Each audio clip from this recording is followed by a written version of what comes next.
கர்த்தருக்குள் பிரியமானவர்களே, ஜூலை 10 எலிஞ்சி வைட் அம்மையார் அவர்களுடைய மாரநாதா புத்தகம், பக்கம் 381. இன்றைய தியானத்திற்காக தெரிந்து கொள்ளப்பட்ட தலைப்பானது கடைசி நாட்களில் இரத்த சாட்சிகள். வசனம் யோவான் 16வது அதிகாரம் 2வது வசனம். அவர்கள் உங்களை ஜெப ஆலயங்களுக்கு புறம்பாக்குவார்கள், மேலும் உங்களை கொலை செய்கிறவன் தான் தேவனுக்கு தொண்டு செய்கிறவன் என்று நினைக்கும் காலம் வரும். 2 கொடிகளில் ஒன்றினுக்கடியிலுள்ள வரிசையிலே இந்த உலகில் உள்ள ஒவ்வொரு தனிநபரும் நிற்க வைக்கப்படுவார். 2 சேனைகளும் தெளிவாக தெரிகின்ற விதத்தில் தனித்து நிற்கும். இந்த வித்தியாசம் மிகவும் குறிப்பிட்ட விதத்தில் தெளிவாக தெரிவதினால் சத்தியத்தை பற்றி தெளிவான நம்பிக்கை கொண்ட மக்கள், தேவனுடைய கற்பனைகளை கை கொள்ளும் மக்கள் கூட்டத்தோடு வந்து நிற்பார்கள். இறுதியாக முடிவடைகின்ற அந்த போராட்டத்திற்கு முன்பு இந்த மேன்மையான பணி ஒன்று யுத்த களத்திலே நடைபெற வேண்டியிருக்கும் பொழுது அநேகர் சிறையில் அடைக்கப்படுவார்கள். பட்டணங்களிலிருந்தும் நகரங்களிலிருந்தும் உயிர் தப்புவதற்காக ஓடி போவார்கள். சத்தியத்தின் பாதுகாவலர்களாக நிற்பதை தெரிந்து கொண்ட அநேகர் கிறிஸ்துவிற்காக இரத்த சாட்சிகள் ஆவார்கள். தேவனுடைய பிரமாணத்தின் மீறுதலாக போப்பின் அமைப்பை சட்டத்தின் மூலம் நடைமுறைப்படுத்துவதிலே நமது நாடு நீதியினின்று முற்றிலுமாக தனது தொடர்பை துண்டித்துக் கொள்ளும்.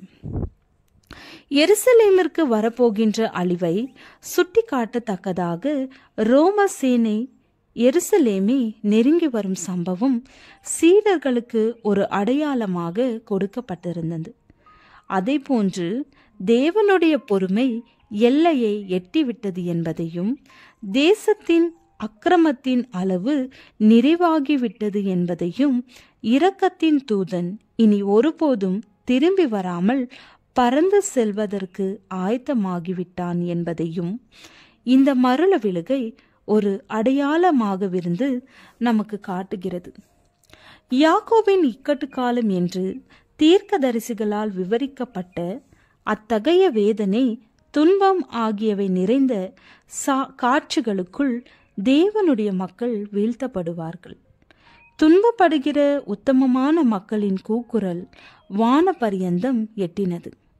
பூமி நின்று ஆபேலின் இரத்தம் முறையிட்டது போல் கல்லறைகளினின்றும் கடலிலுள்ள சவக்குழிகளினின்றும் மலைகளிலுள்ள அடிநில குகைகளினின்றும் மடங்களின் அடிநில கல்லறை கூடங்களிலிருந்தும் இரத்த சாட்சிகளின் அழுகையின் குரல்கள் தேவனை நோக்கி சென்றன. பரிசுத்தமும் சத்தியமும் உள்ள ஆண்டவரே, தேவரீர் பூமியின் மேல் குடியிருக்கிறவர்களிடத்தில் எங்கள் இரத்தத்தை குறித்து எதுவரைக்கும் நியாய தீர்ப்பு செய்யாமலும் பழி வாங்காமலும் இருப்பீர் என்று கேட்கப்பட்டது.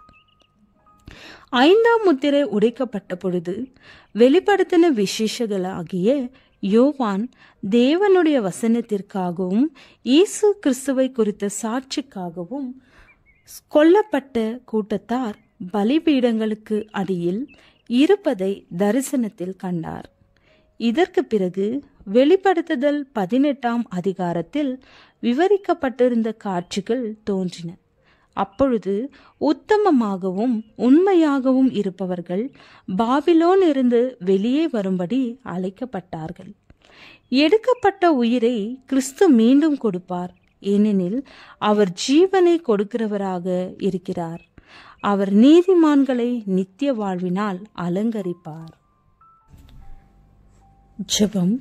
ஆண்டவரே, எங்களுக்கும் ஜெபிக்கிற வரத்தையும் வாஞ்சையையும் தந்து வழி நடத்தும் ஐயா. ஆமேன்.